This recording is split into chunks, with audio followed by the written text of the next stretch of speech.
Welcome to all dear student. आज के इस लेक्चर में एक्सरसाइज 1.5 स्टार्ट करेंगे। 1.5 का क्वेश्चन नंबर 1 हमारे पास है, find the determinant of the following matrix.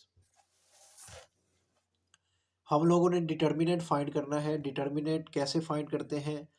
इस एक्सरसाइज के ये मोस्ट इंपॉर्टेंट शॉर्ट क्वेश्चंस हैं जो हर साल पेपर में पूछे जाते हैं कि डिटर्मिनेंट फाइंड करें। और डिटर्मिनेंट जिस स्टूडेंट को फाइंड करना आ गया तो आगे हम लॉन्ग क्वेश्चन डिस्कस करेंगे 1.6 में, वहाँ पे भी डिटर्मिनेंट हमने फाइंड करना होगा। लिहाजा आप लोगों ने अच्छे से ये वीडियो मुकम्मल देखनी है ताकि डिटर्मिनेंट कैसे फाइंड करते हैं आप लोगों को डिटेल के साथ इसका पता लग जाए।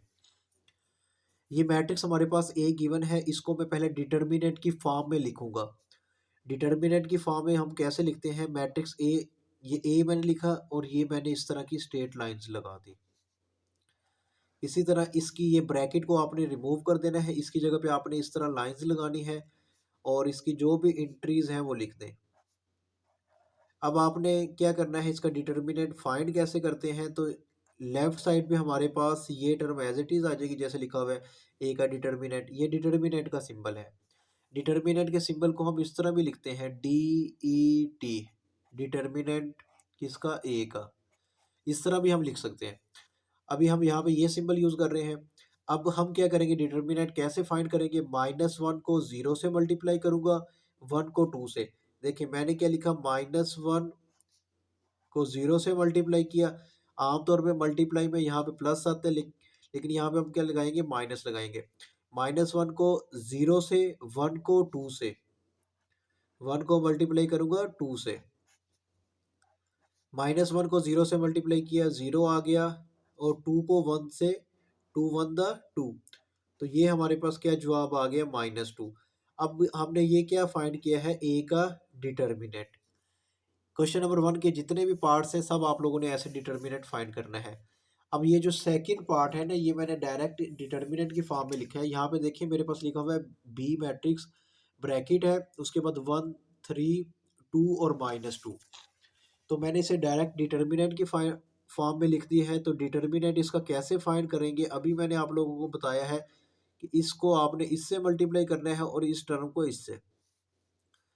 अब मैंने क्या लिखा, 1 को मैं मल्टीप्लाई करूंगा -2 से, यहाँ पे माइनस आएगा, और 3 को मल्टीप्लाई करूंगा 2 से। ध्यान रखना कि यहाँ पे आप लोग प्लस ना लिख दें, स्टूडेंट आमतौर पे ये गलती करते हैं। -2 को 1 से, -2, 3 टू द 6, और ये हमारा जवाब जो आ गया वो कितना आ गया, -8। तो ये बी का डिटर्मिनेंट अभी हमने फाइंड किया है। इसी का जो नेक्स्ट पार्ट हमारे पास थर्ड पार्ट है, उसमें देखें सी मैट्रिक्स गिवन है, उसका डिटर्मिनेंट भी हम इसी तरह फाइंड करेंगे। डिटर्मिनेंट की फॉर्म में लिखेंगे 3 को 2 से, 3 को 2 से, तो 3 टू द 6, 3 टू द 6। तो ये हमारे पास डिटर्मिनेंट क्या आ गया, 0 आ गया। इसका फोर्थ पार्ट हमारे पास गिवन है, फोर्थ पार्ट भी आप लोगों ने एज इट इज सॉल्व करना है। इसके बाद नेक्स्ट हमारे पास जो क्वेश्चन नंबर 2 है, क्वेश्चन नंबर 2 में देखें तो हमारे पास यहाँ पे लिखा हुआ है, find which of the following matrix are singular और नॉन सिंगुलर। यानी सिंगुलर और नॉन सिंगुलर मैट्रिक्स फाइंड करना है। सिंगुलर मैट्रिक्स क्या होता है? देखिए अगर मेरे पास कोई मैट्रिक्स गिवन हो, उसका मैं क्या लूँ, डिटर्मिनेंट। क्या लूँ, डिटर्मिनेंट। जैसे ये मैंने एक मैट्रिक्स सी है, इसका मैंने लिया डिटर्मिनेंट। डिटर्मिनेंट लेने के बाद अगर उसका जवाब या उसका डिटर्मिनेंट क्या आ जाए, ज़ीरो आ जाए। क्या आ जाए, ज़ीरो। अगर डिटर्मिनेंट ज़ीरो आएगा तो सिंगुलर मैट्रिक्स होगा।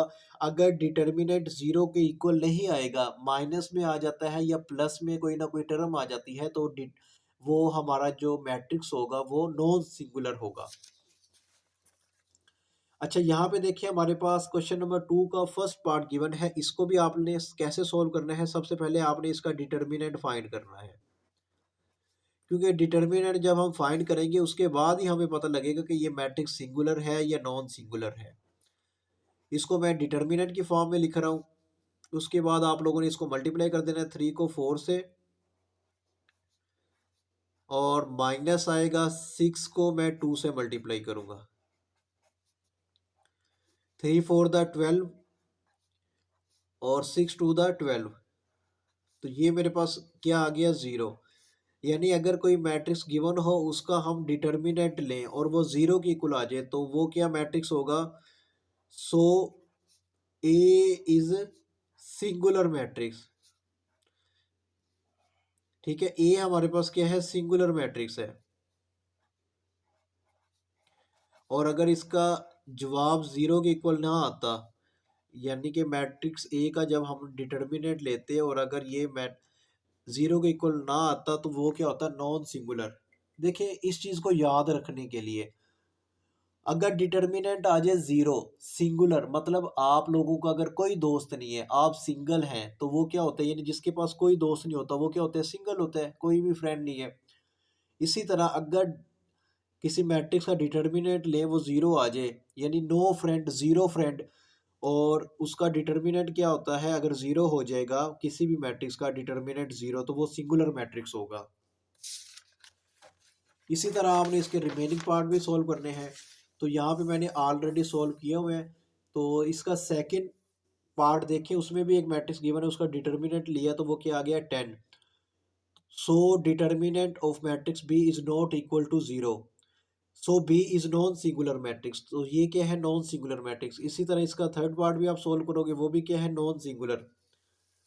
और इसका जो डी पार्ट है वो हमारे पास उसका डिटर्मिनेंट क्या आ गया, ज़ीरो की इक्वल आ गया। So determinant of D is equal to zero, so it is singular matrix. तो ये हमारा क्या है, सिंगुलर मैट्रिक्स है।